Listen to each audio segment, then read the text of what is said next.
Welcome into Pitchfork Lunch. Yes, I am Michael Caratino at Diablo00 on X, artist formerly known as Twitter. You can catch the show live here and my IG, michael.caratino.5, and the YouTube channel, kids. Subscribe to the YouTube channel. If you have missed any shows, well, first off, you missed a lot of interviews. But if you missed any shows, you can go back. You can binge watch my shows live on my YouTube, which you can see live there. But if you missed, subscribe to the channel and watch the shows. Go back and watch the shows because today, the YouTube. Well, yes, it's at M as in Michael, V as in Victory, C as in Cat 005 at MVC 005 on YouTube. Pitchfork Lunchers. I know I tell you every day, but just a friendly reminder as we go around Sun Devil Athletics. And again, you can catch up on it. You missed interviews, you missed anything.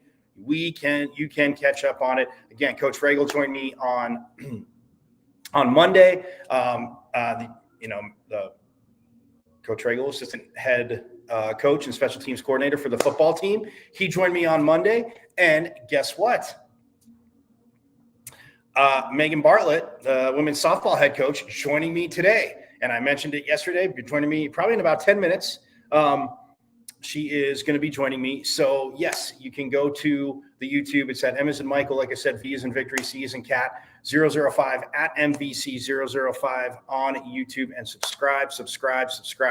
But that being said, yes, we do have a little bit to get to today, as the baseball team last night gets a 5-4 victory over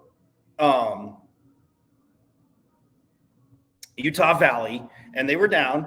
They battled back, and man, you want to talk about performances last night.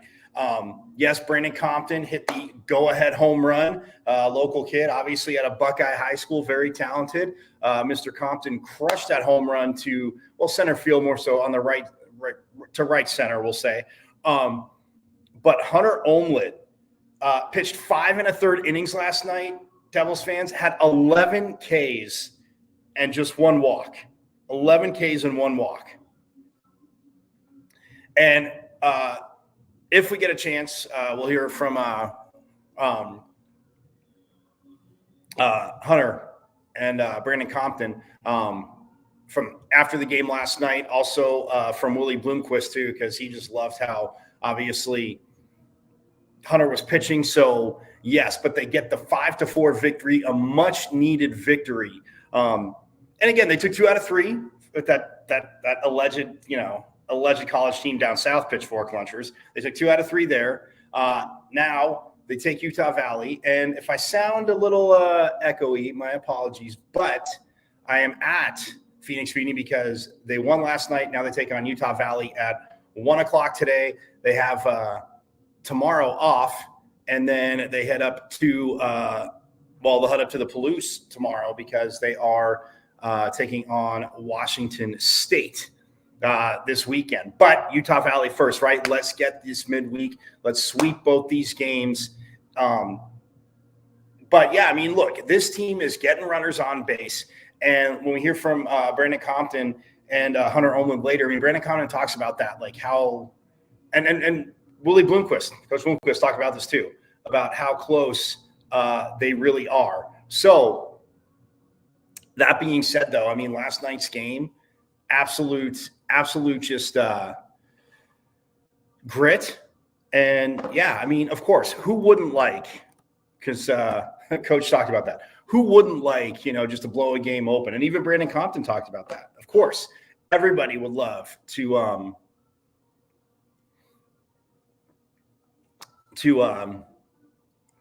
just blow a game open. And we've heard, I've played it on here. We've heard Coach Bloomquist talk about how, he would love to, have one game to where it's not that, but he said, get used to it. And early on, this team's had a grind. And you know what? The one side of that is, as the season goes on, if you're in games like that, it's not as tense for you. Not that you're not focused, not that you're not trying to make plays, but it's just not as tense for you. And for those that have played, you get what I'm saying, because you know what? You're like, hey, man, it's at some point, hey, it's a game, but they've been there before. So that's the good thing about it. And when we look at, the amount of, yes, close games they've won, close games they've fell short in, yes, it is a bummer when they fall short and, you leave runners on base. Like last night, I mean, 10 walks. They drew 10 walks, and you talk about patience, and that's an absolutely huge thing to have that patience. You're not getting your pitch. That's the other side. I mean, if you're in a slump, not forcing it. And we'll hear Coach talk about that as well. But yeah, I mean, for this team, look, getting the win, obviously very, very huge. They're 10-10. They're back to 500, obviously non-conference game, midweek game, but 3-3 in conference play. So again, 500, which, like Coach says, isn't the goal, isn't where they want to be. But look, you win today, you go to 11-10, huge things. And the game's at 1:00, y'all. So if you're watching me and you're enjoying lunch with me, greatly appreciated here. Pitchfork Lunchers, come down here to Phoenix Muni, because the game starts at 1:00. It's kind of like going to a spring training game. I'm not encouraging you not to get your work done. I'm just saying, play a little hooky maybe. Come to the ASU Utah Valley game and root the Devils on. But yeah, I mean, and then, like I said, they win this game there 11-10. they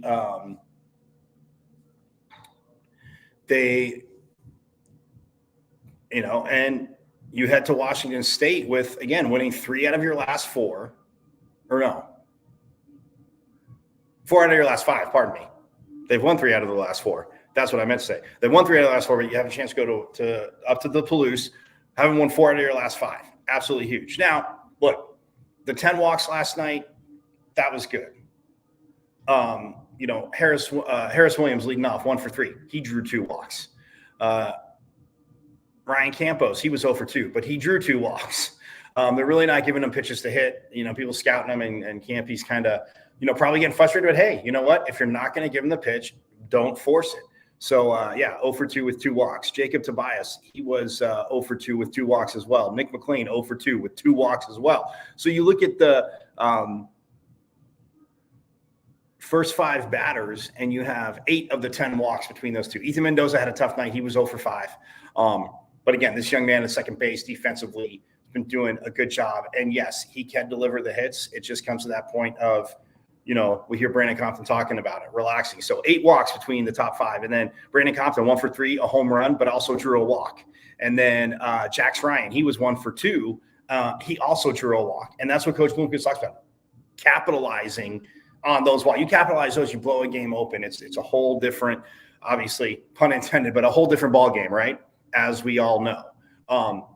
So that's the huge thing that we look forward to. So getting on base, yes, getting those free bases, absolutely. Utah Valley went up on a 2-run home run in the first inning, and Tyler Meyer started the game. And you'll hear comments from Coach Bloomquist. I mean, yes, coming back from an injury, he's getting back to that point. He has worked hard. So that's what to look out for. But Tyler Meyer, he pitched 3 2/3, 5 hits, 4 runs, all of them earned. But he had 4 strikes. He did strike out 4 and walk 2, not bad. And he threw 81 total pitches. Okay. So then Hunter Olmwood comes in, and the ball is snapping off his hand. I mean, you'll hear it from Willie, but I mean, here at the game last night, the ball's just snapping off his hand. He goes 5 1/3, kids. Gave up 2 hits, obviously no runs, so no earned. 11 Ks, like I said, to just 1 walk. 11 Ks. So that's 15 strikeouts to 3 walks. Yeah, you'll take a 5-to-1 ratio as a pitching coach, a manager, a pitching coach, a head coach. You'll take a 5-to-1 ratio any day of the week, because that means through 27 outs, 15 of them strikeouts. So that's limiting a lot of what a team can do, to overstate the obvious. But yeah, 11 Ks to just 1 walk. And he threw 79 pitches. And it was just, again, one hell of a performance from Hunter Olmwood. And the defense behind him did a phenomenal job. Because looking at the each team had 1 error, but ASU had the 5 runs on 4 hits. Again, that's what I'm saying. The offense, when the pitching staff is like that, and Willie says something. Imagine putting it all together.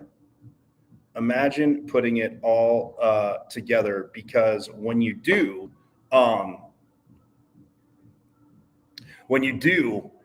man, it's if they can both click at the same time, that is just absolutely huge. But hey, so we're going to take a quick break. This is going to be so awesome. When we get back, Arizona State softball head coach Megan Bartlett joining me. And you know what? I had quite a few questions for her. And with as talented as she is, I wonder if somehow we could get some more eligibility for her too, because she was a phenomenal hitter, phenomenal player, and has been a phenomenal coach. But we'll step aside real quick and have Coach Bartlett when we get back here on Pitchfork Lunch.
And we are back here on Pitchfork Lunch. Yes, I am Michael Caratino at Diablo00 on X, artist formerly known as Twitter. My IG, michael.caratino.5. YouTube, guys, I've told you, subscribe to the YouTube channel because if you're joining this live, you're very lucky for this. But if not, you can go back and see this awesome coach, another awesome Sun Devil coach that is joining me now, and the women's head softball coach, Megan Bartlett, joining me. Coach, thank you so much for doing this. I greatly appreciate it. Thank you for having me, Michael. Well, and last year, I know, because obviously first year, and we'll get to that in a second, you were dealing with a lot. the week I was going to try and have you on, your mom had an unfortunate fall and hurt her hand, Josh told me. So you had to deal with all that. So I'm like, man, he goes, coach is really sorry. I go, first of all, no apology needed. Secondly, tell her I hope mom gets a nice recovery, and because my mom's fallen before too, and I know how that goes. Oh my gosh. The wonderful Dr. Sheridan took care of her and she's all healed up. But it was a wild week, certainly. Yes, no, that is good. And, okay, let's start with that. Because, I'll get to your, and I know you heard me before the break saying, obviously, people that know your background playing at that small school called Notre Dame. Getting to play there and what you accomplished there. But coming in as when you come in as an assistant coach to a new program, that's obviously a challenge too. But you come in as a head coach, and in this day and age of the transfer portal, again, a coach leaves, players. I've always said, Coach, before I ask you this, I never understood if no one ever faults a coach for moving up and moving on because you guys have put in the hard work to do it. Right.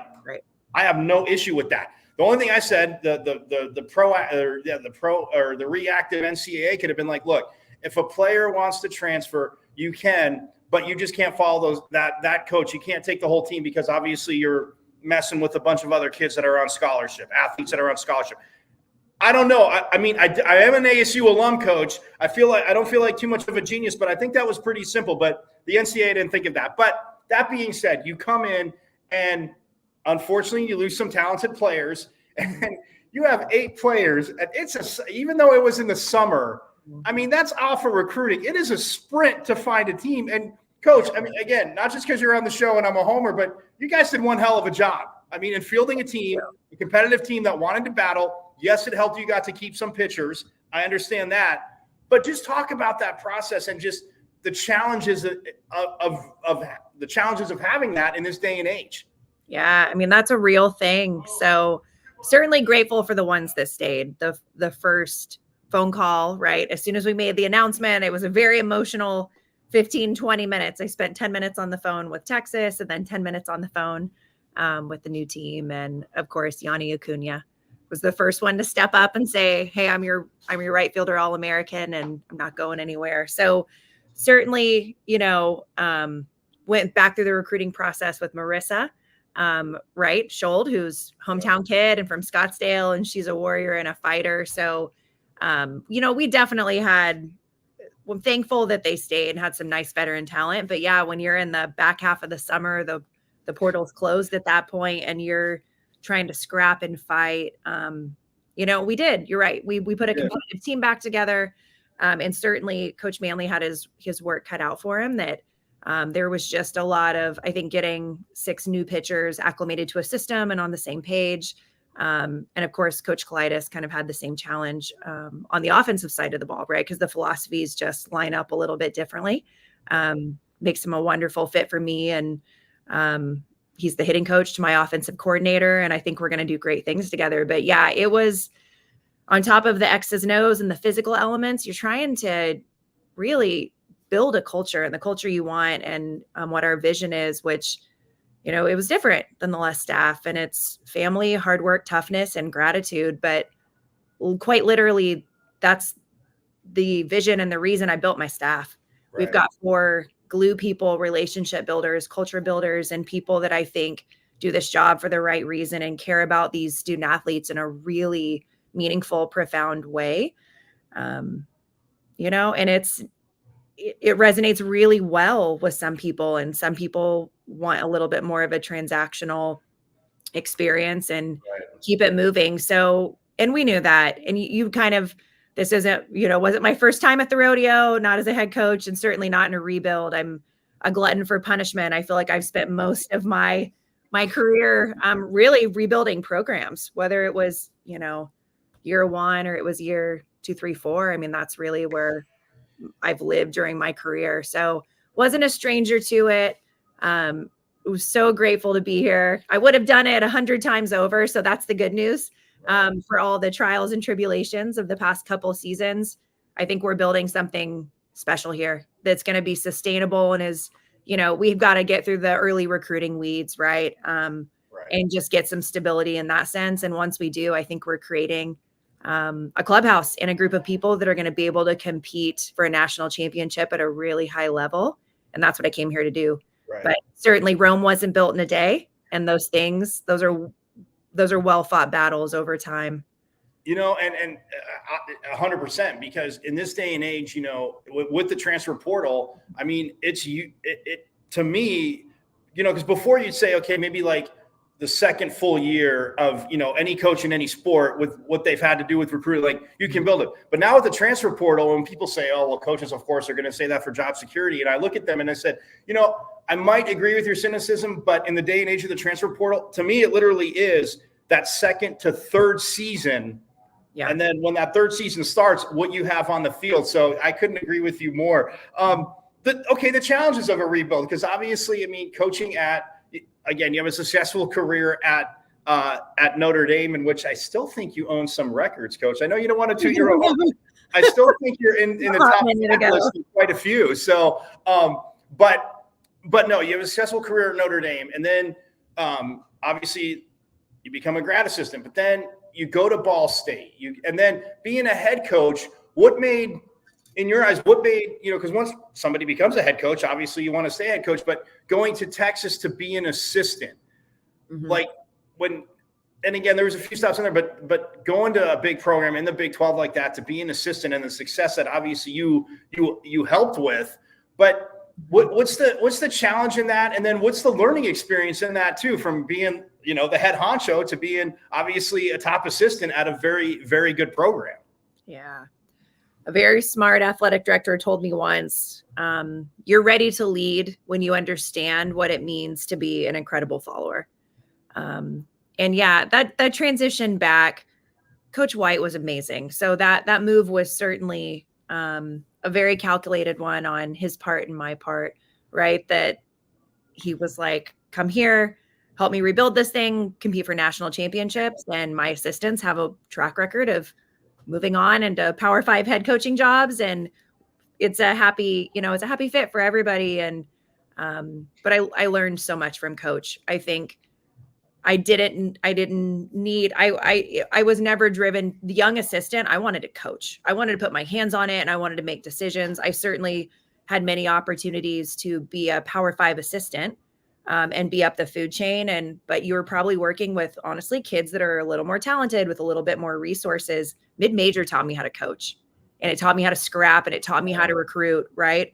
And even on the operational support side, you don't have an army of people, right, helping you execute events and maximize, your ability to leverage whatever it is you have at that given school for recruiting. And you learn a lot. And you learn how to make decisions and trust your gut. So by the time the opportunity came to really, what does it take to get through a super coach in Oklahoma City? I got a quick and fast education, honestly, from one of the best coaches. Mike White will go down in the Hall of Fame, certainly. Right. I mean, he did. He taught me a lot. So I think it certainly helped when I stepped back into the assistant role at an elite level. There was a lot of inherent, just built-in trust there. Our philosophies line up really well. And I had worked with, a New Zealander or two prior to working with Coach. So there was some just, again, like built-in continuity about how we see the game and what values matter to us as humans. And really the rest is kind of history. It certainly gets tricky. I'm a pretty, just a feisty, opinionated person anyway. So I'm sure there were points where he was like, Megan, I'm going to chuck you across this office if you don't drop it. Right. No, never, Coach, never. Coaches never have those kind of debates. About that one. Yes. So it wasn't always easy or sparkles and sunshine. Right. But, and speaking of not being easy, last year, I mean, there were some bright spots. I mean, 22 and 26, I know obviously not where you want to be, but for a first year, when I looked at it, like, okay, look who she got, who to come over here, who to stay. 22-26, an 8-game win streak in non-conference at one point, beating nationally ranked Washington in a series. When you look at those highlights, when you have like pockets of success in a first year, and like you say, you're used to rebuilding, what does that do for the players that stayed? And what does it just do for you guys as a coaching staff to see, okay, we are right there. We're going to have to tweak a few things. Yes, depth always helps, but that win streak, the win against Washington, the series win against Washington, what did you feel that did for the team going forward? Yeah, I think it just created a nice sense of belief. And certainly in the recruiting world, like, we're not far off. Immediately we were lucky. Kylie McGee chose to come back to the program. And she's a super talented young one. Kinsey Brown looked great. Deborah Jones, of course, was pitched for Jeremy and I at Ball State, and DJ's right between the 3 off-speed pitches and the ability to go up and go down. She's just tricky enough. But Marissa coming back. So that was what we knew we immediately went after, was we had to get a pitching staff, and a lot of them were 2-year kids, right? So that we'll have them till the end of their eligibility this year. But I think it just created a sense of, we're close and we can do this, and there's belief, and it's just a matter of putting a few more pieces together. And but certainly always with the emphasis on our clubhouse and our culture, right? And what it means to be tough and gritty and feisty, and at the same time, compete and do all the things you need to do on the field to gain a competitive edge and win. But when we step in the clubhouse, it is grace and empathy and sisterhood, and you pick the people up around you. And that's certainly big. The biggest piece of our messaging and emphasis in the last couple of years has certainly been the clubhouse. Yeah. And then fast forwarding to this year, obviously, 17-11 overall, 16-9 at home. You got to love that. I know 2-4 in conference play, a little tough, but your young ones, like you call them, your young ones, getting that experience and contributing. How much have you seen them grow just from the fall until now? Oh, wow. Tremendously, honestly. Sam Swan, Libby Walsh, right? Even Miko Lupi, who's worked just so incredibly hard. Yeah, the young ones are talented. And it is a big jump anymore. You're seeing so much of what's playing, especially in the top 20 right now with the COVID bubble. That is 6 years and 5th years. I literally read an article this morning. I think it's one of the kids at Oklahoma State. It's like, oh, her husband's her biggest supporter. And I'm like, oh my God, we have kids that are married playing college softball right now. Right. It's just, right. Like, so some of it is generational. Right. So you're not seeing as many of the true freshmen, sophomores, right? Right. Pushing their way into starting roles at a really high level. And just where we're at, right? Kind of putting the pieces back together, and we're a little banged up. They have made opportunities. They're feisty, they're competitive, they're really good athletes. And I think that's the other piece that I'm most excited about with them. They can play multiple positions on the fields. They can do different things at the plate. They've got good hitability. They run pretty well, right? We're a pretty fast team, and it's not just our lefty slappers, right? We can pretty much take off up and down the board. And so that piece is exciting, but they're Sun Devils, right? Like, they're our kids. We recruited them. They chose us and this for a reason, even though they knew the early years were going to be a really big grind, right? More so than they'll be for kids in 3, 4, 5, 6 years down the road. And they embrace the opportunity. Well, and you talk about that. Obviously this past Sunday's performance from Marissa Schuld, it was obviously nails, getting the complete game. But one of the youngins, Libby Walsh hitting that nice little shot at Club Farrington. She seemed more nervous talking to us after the game, coach, than she did up at the plate. That sounds about right, actually. Yeah. But when obviously she hits that shot, and it's the balance of patience and, of course, with the spin. And I know how tough it is to hit in softball. I had a friend that played here years ago, Leslie Murphy, and we were here at ASU at the same time. She graduated from high school a year after me, but she played here. During the fall, I went out and I got 25 pitches, coach, and I made contact twice. I fouled one off, and I got a dribbler that would have been an out at first base. But I wasn't talking trash. I know it's impossible. I know how hard it is to hit, but Marissa Shaw does that. But for Libby, I mean, that home run, I mean, offensively, I mean, yeah, obviously hits do that when you continuously hit, but to get that home run, do you feel it just kind of maybe lifted a little weight off her, one of the young ones' backs? I hope that's the idea, because she is pretty much a full-blown type A perfectionist, does everything at 127%. So that's actually funny because most of the time with Libby, I'm like, I don't have to teach her how to play better softball, right? She's got a swing that plays. She's an elite level middle. I'm just trying to calm that one down. So you hit the nail on the head there. Like, you need to do less, baby girl, right? Yeah. Like, we need to just chill. We need to enjoy it a little bit. So I joke, but some of that is certainly what makes Libby good and how she's wired. But a lot of that is just generational right now, right? Like, especially in these high achieving females, type A, perfectionism. And it's the blessing and the curse, right? A lot of it's the reason they're here, right? They chase excellence and they don't stop until the job's done, and they grind and they work and they push.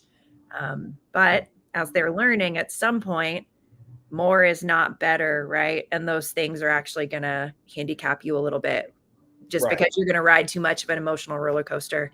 It is important to stay even keeled. I've heard coaches say that a million times. And again, you played and you know it, and when you're in the midst of it, like, it is hard not to get too low with the lows, but it also is hard to control that adrenaline and not just be way up there with the highs. But yeah, I mean, hey, the energy from the young ones, I definitely know you'll take it.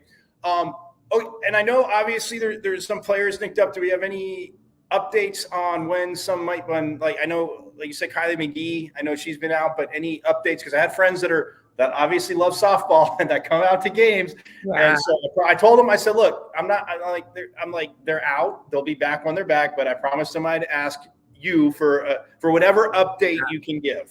Kai's day to day right now. Okay. We are just crossing our fingers, and sadly we lost Yanixa last Friday, for the rest of the season. So, I know she was playing. I know, but you know what? Beautifully, and she's like the exact kid that you root for, right? Of course, yeah. Kid, success story, kind of coming out of superstar older sister Shell, right? Shadow. Yeah, and they are like love the Acuna so much, but it's hilarious because they are complete opposite humans, right? Like, Yanni is your very much type A, overachieving, people pleasing, older sibling, and then Yanixa, she's like my sparkly little Hellcat. You know what I mean? Like, she's just that middle child. Like, she's a rebel. She's funny. She's sweet. She's always making everybody laugh. And she doesn't have that. Right. That inherent perfectionism. So she doesn't like, she's like the perfect little hitter. She doesn't ride the emotional waves. Like, she'll go 3 for 3 one night and she's like, cool. She goes 0 for 3 one night. She's like, cool. And she just the next game's coming, right? The next game's coming. And she doesn't get too caught up in the what was or the what will be. And she stays super present. But she worked so hard for that. So yeah. Well, okay. So being out for the season and players, and I know I had to deal with it when I played, and I have friends that deal with it. But she'll get to be around the team. How big is that though when you're dealing, with obviously rehab and recovery? But how much do you feel it boosts a player's emotional, just kind of well-being and mental health, just to be around the team? Like you said, if she's got that kind of attitude to help, hey, you're at the box, see the pitch, hit the ball, like stuff like that. How big is that for her, but just in general for players in and of itself? Yeah. To feel that sense of connection and value still. So important. So important.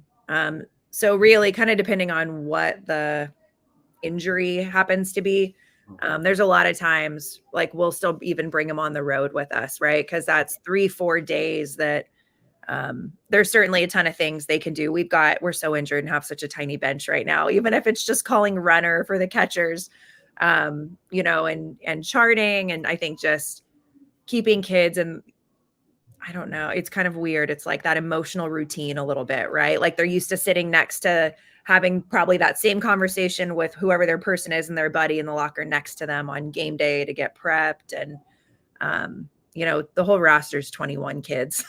So as banged up as we are right now, that sense of value and connection, and your leaders are your leaders, whether they're on the field or off the field. So we certainly need them around. Absolutely. And Coach, I'm only going to razz you a teeny bit because I get it. Like the schedule's the schedule and how it falls, especially within conference play.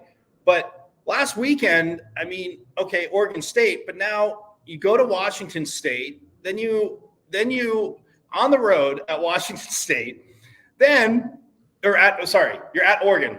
I fast forwarded. You're obviously going up to Eugene. Then you have a midweek doubleheader at USD. And then I know that weekend's off, but then at Stanford, we don't get to party at Club Farrington for a month, Coach. When you saw the schedule, were you like, hey, can we make, obviously I loved all the early home games. I loved that part. It was opposite of volleyball, who Coach Van Neal, you talk about coming in late. He had nobody. All their out-of-conference games were all on the road. The closest one was up in Flagstaff. So I get that part, but I got to razz you a little bit. Almost a month before we get back to Farrington. I know. And we love being here. So, yeah, that's just kind of the way the pack schedule and the bye weekend fell. And here we are.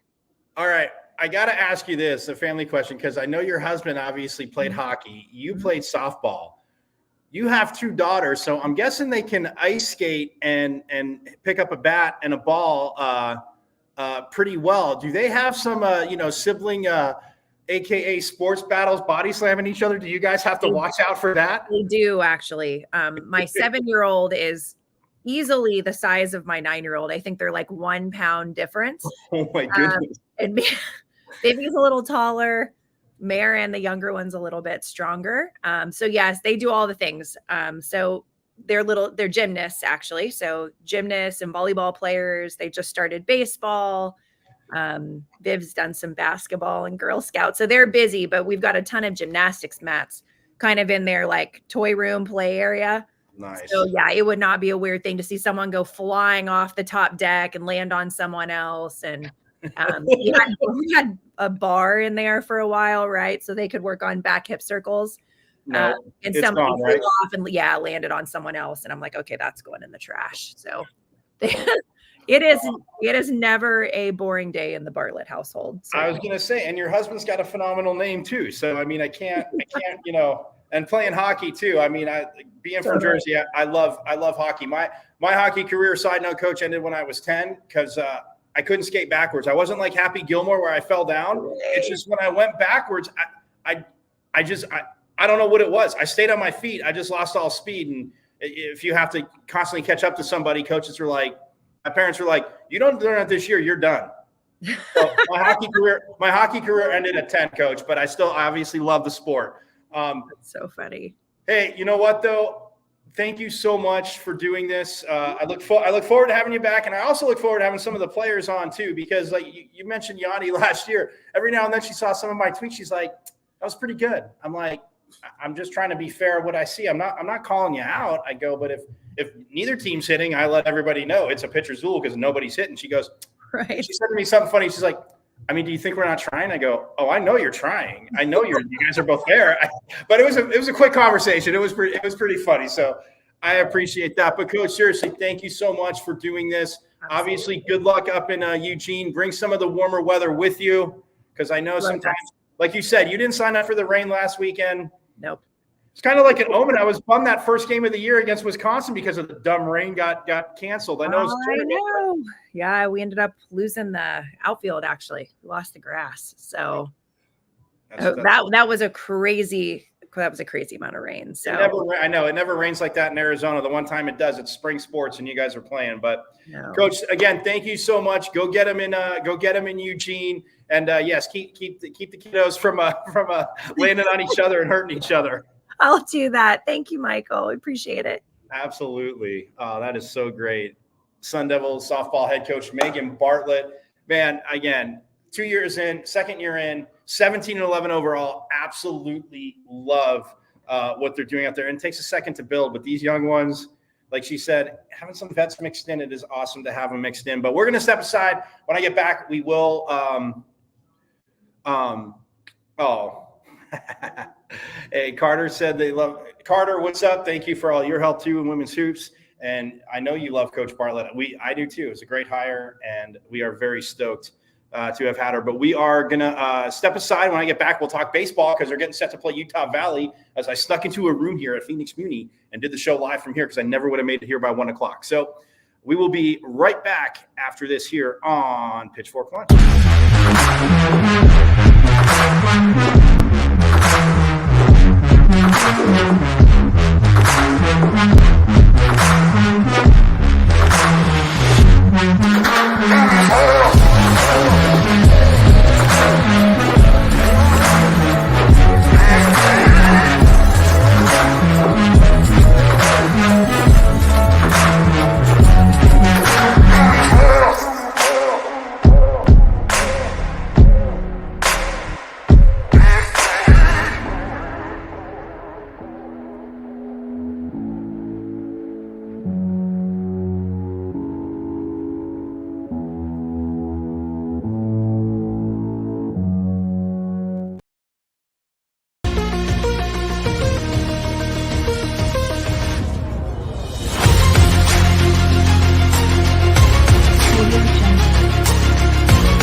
All right, we are back here on Pitchfork Lunch. Yes, I am Michael Cartino at Diablo00 on X, the artist formerly known as the Twitter. Again, want to thank Coach Megan Bartlett, ASU women's head softball coach, so much for coming on the show, getting to know her a little bit. Obviously, again, it's a phenomenal career at Notre Dame, and conversation when I've mentioned that. But at Notre Dame, she was a 4-year letter winner from 02 to 05. She powered the Irish to 4 NCAA regional appearances, 4 Big East regular season championships, and 2 Big East tournament titles, a 2-time NFCA All-American in 04-05. She captained the 05 squad to a 46-15 mark, which softball, is phenomenal, while helping secure the program's first ever NCAA regional home contests. She was the 2004 Big East Player of the Year.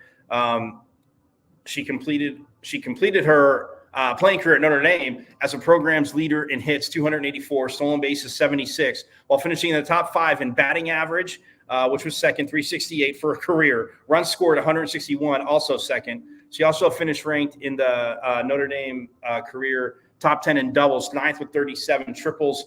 She was 7th with 9 home runs. She was 9th with 13, and RBIs. She was 10th, 101 RBIs. So yeah, I mean, being a kid from Terre Haute, Indiana, playing at Notre Dame, like I said, but coaching at Texas as an assistant.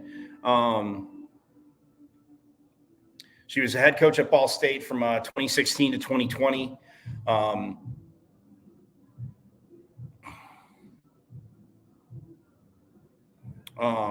She began her coaching career, though, at Loyola University in Chicago, 05 to 07, as a grad assistant. And she was part of the 07 Horizon League coaching staff of the year. She became an assistant at Northern Illinois from 2007, 2012, working with infielders and outfielders, and as a recruiting coordinator and camp coordinator. After spending a single campaign at DePaul as a volunteer assistant in 2014 for the 2014 Big East regular season and tournament champions, she moved on to become an assistant coach at Purdue in 2014 and 2015. And then like I said, that from 16 to 20, she was a head coach at Ball State. Then obviously became an assistant at Texas in 21 and 22. So again, very, very good player, very good coach, gets the game. Teams play like that. So again, so glad that Coach Bartlett came on and joined me today. Again, busy schedule. Like I said, they are headed up to Eugene, not the men's baseball team's headed up to Washington State. That's why I confuse all these schedules. Headed up to Eugene to take on the Ducks. And then they have next Wednesday, a doubleheader at USD, at the weekend off. And then the weekend after that, they're at Stanford. And we finally get Utah back here on April 12th. So, hey, we will be hungry for softball by then. And we will be very hungry for softball by then. And then we will get to see them back here at Farrington Stadium, with the men's baseball team getting set to take the field against Utah Valley. And speaking of that, I want to play the I told you I would play the sound last night from Brandon Compton and Hunter Omlid, because again, Omlid's performance, my goodness, kids, Omlid's performance was absolutely phenomenal. And I again, 11 Ks, just one walk. Compton, of course, coming up with a big time home run. So this is what we'll finish the show out with. But again, they have both had such a Omlin's performance. Like you'll hear what he had to say about it. And tomorrow we'll hear from Willie a little bit from yesterday's game and today's game. I'll mix it up a little bit, why not? And hey, we'll see who we have on tomorrow, working on another guest for tomorrow's show as well. So again, Pitchfork Lunchers, let's rock it. But yes,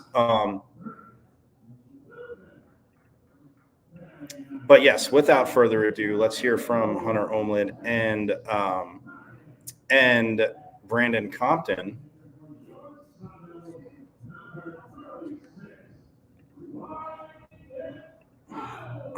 Right, here they are.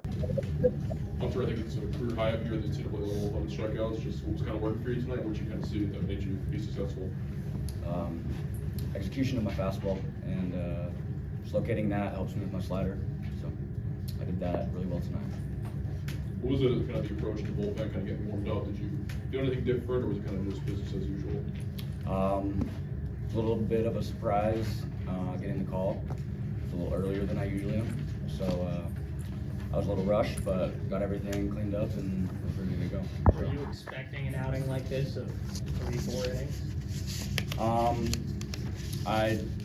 Yes and no. I've been backhand usually, but I'm willing to do whatever it takes to get a win. So if I'm rolling, then I'll keep pitching. I'm just trying to feel the get the confidence boosted going out there tonight and closing it out for your team. Felt great. Nothing like it. Brandon, just covering that your team's down, executing at the plate. Obviously, you've had a few more long balls this season, but what's kind of the approach to that? Well, we were just struggling getting the time to hit, so I wasn't trying to be, the guy and get the big hit. I was just trying to, once again, just pass it on to the next guy, and he just elevated one and got one. So, what do you think this offense kind of needs right now to get it back on track? we just need to get rallies going. I mean, we get a lot of guys on. I just think we need that one big hit with urgent scoring position. So we'll get it. Willie has talked about the culture, at least he did after that last series at home, about needing guys to step up and be a leader. Do you think that there maybe should be more of an attitude of coming up, thinking I'm the guy? Yes and no. I mean, it's different for everyone. I mean, I feel like there's definitely some guys in the clubhouse who need to believe that they're the man, and they're going to get it done. And there's also guys like myself who I just want to pass it on. I don't want to make things bigger than they are and just keep it simple. So. Hunter, you talked preseason about wanting to be that guy to be able to close out a game, to be able to seal a victory for the team. So to be able to, do it in a moment like this where the game was on the line, go out in the ninth after having a successful outing already, what was kind of just the magnitude of that moment as you walked off after that final strikeout? It was just great. I was a little worried that they were gonna bring someone else in, but they stuck with me, and I was ready to go. And just being able to close the game and a low-scoring game like it was tonight was just really important for us and for our momentum. And this year we've kind of just been getting a couple wins and then a loss, couple wins and then a loss. So it's really nice to start to get some wins going. Were there any nerves going into that ninth inning? Yeah, there's a little bit of nerves going, but I was out there for a few innings before, so I just kind of relaxed them and just trusted everything you did and don't try to do too much and stay within yourselves. You guys talking about momentum, how when you have a quick turnaround like you do tomorrow, I mean, so obviously pitching well, but the offense getting more in, how do you like that quick turnaround? I mean, it's different for everyone, but I like it. I mean, keep it going, and I like day games too because the ball flies a lot more here, so yeah. Hunter, you kind of mentioned that you felt rushed maybe getting into the game maybe a little bit earlier than what you perhaps expected. Just what do you feel that kind of allowed you to walk into that, and what was the process to kind of focus it and go into the game? Just a smaller amount of what I usually do. You kind of have a longer preparation period if you know you're going to be in later, but today was just shortened, so just being able to trust your preparation is just the important thing in the pen. So.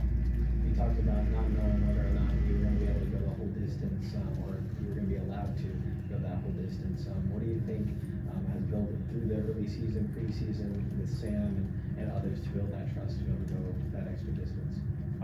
Me and Sam, throughout the year, we've started to get really good at being on the same page. We kind of started off a little rocky, but getting on the same page, it's been really well the last couple of outings. And so just trusting each other and communicating and being open with what you think is just the important thing for us to do. And me and him are doing a really good job. So. Last at bat in the ninth, really all the at bats in the ninth, they were really going at you, poking balls away, kind of just trying to find another pitch. What was your mental process with the ninth inning, but specifically in that last at bat, just trying to get the out and avoid giving up that tying run? Just execute every pitch, just like it's your last pitch. Make sure it's the right spot. I mean, you can't really control anything else when it leaves your hands, so just have faith in executing it and doing it the right way. So. When you have an outing like this where you were still kind of locked in and focused and had a great outing, how do you kind of take that and parlay it into another outing and kind of build off that, even though there's maybe some days and gaps between that?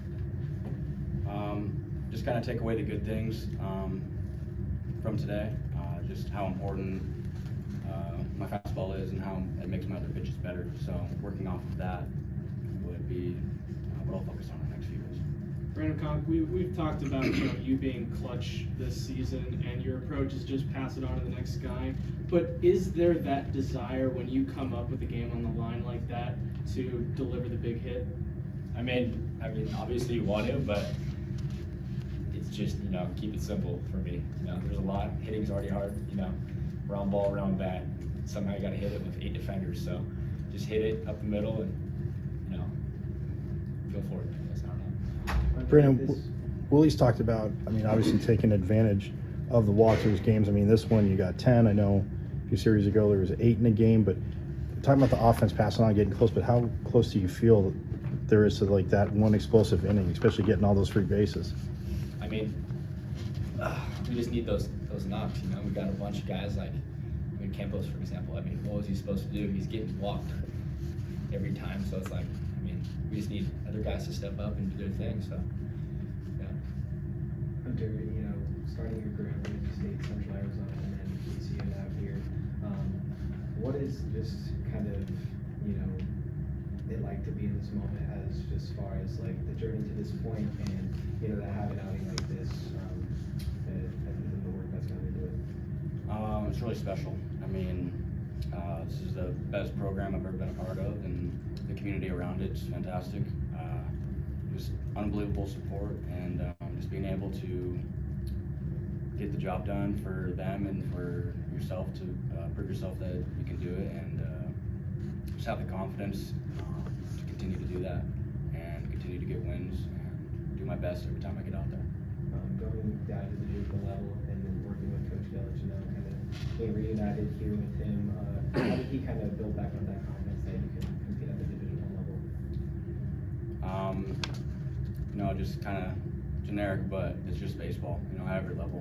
Just continue to put trust into what you do is the prime idea of everything is just do what you do. Don't try to be not yourself, and just have fun. And then when your name's called, just do it.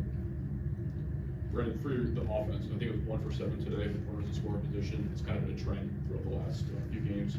What do you feel like the offense kind of needs to do to unlock that and be able to kind of push runners across when they get them in scoring position? I don't know. It's tough. We've got a lot of guys pressing, and we've got a lot of really good hitters too. So I feel like we're one swing from each guy away from just going crazy and just putting up 15, 20 runs. We're definitely capable of doing that 1 through 9. So we've got a long season ahead of us, and we'll get it. When you have that mentality of we're one swing away, we're about to get hot, how do you guys remain patient? You mentioned they're walking Campos almost every time. They're walking a lot of you guys because they have the scouting reports. How do you stay focused and make sure that you're not starting to take these wild hacks with the hopes that you're going to start hitting? It's just staying within your approach. Our hitting coaches preach that every time, and some guys they want to get big and try to do too much, but it's like just do what works for you and stick to it. Everyone knows what they got to do. So. Hunter, through your college career and now being able to extend extra innings tonight, with some of these guys in these bullpen, the freshmen, trying to figure out how to get to that extra inning, how to get to that next frame. What are some pieces that you've learned of holding off to the next inning and being able to sustain it out? Just don't expect something. Don't expect to be taken out after one inning, and to be open-minded about it. And just every day, just not preparing yourself as you're going to throw one inning. Playing catch and being on a good throwing program where you're able to extend yourself, no matter what. You want to be able to do whatever you can for the team, and if you're in a position to not be able to extend innings, then that's up to you. It's up to you in your off time when you're doing your own thing. So you have to hold yourself accountable, and being able to be versatile and pitch in different parts of the game, and for longer or shorter is up to you to do that when you do it through your throwing program and your preparation. How have you personally extended your innings over your collegiate career? Well, I was a starter for a long time, and since last year I just was a reliever, and so I guess having the experience of being a starter has really helped me translate it, and being able to extend innings in relief is an easier thing to do because I haven't been a reliever. You talked about Sam's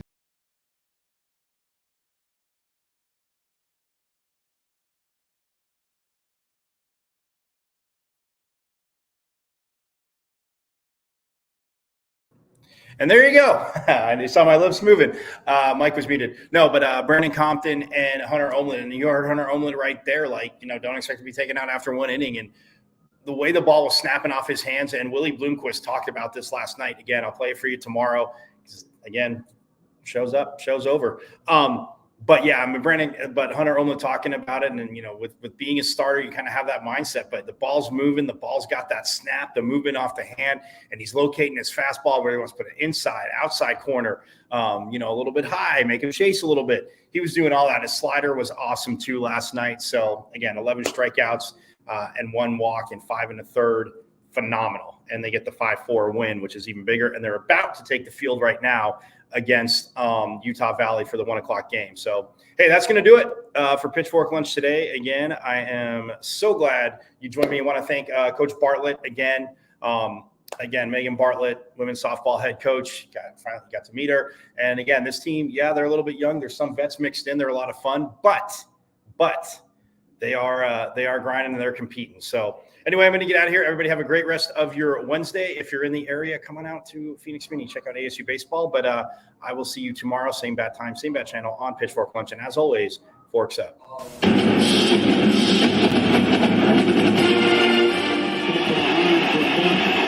Lead. They give it to Bartlett.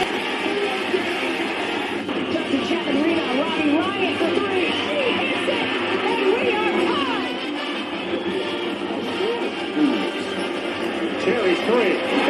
Johnny Walker, matching up against control. His shot, through score, they score. They tie the game up 2-2. Some drives out for Robbie Ryan. Her three right on the money. This is Taya Hansen for three. Other side of the rim with a pretty reverse. Wow. 5 seconds to go. Find Hawk. Hawk spins. It rolls off. And Arizona State wins it. Edwards pulls off and buries the block. This is shot for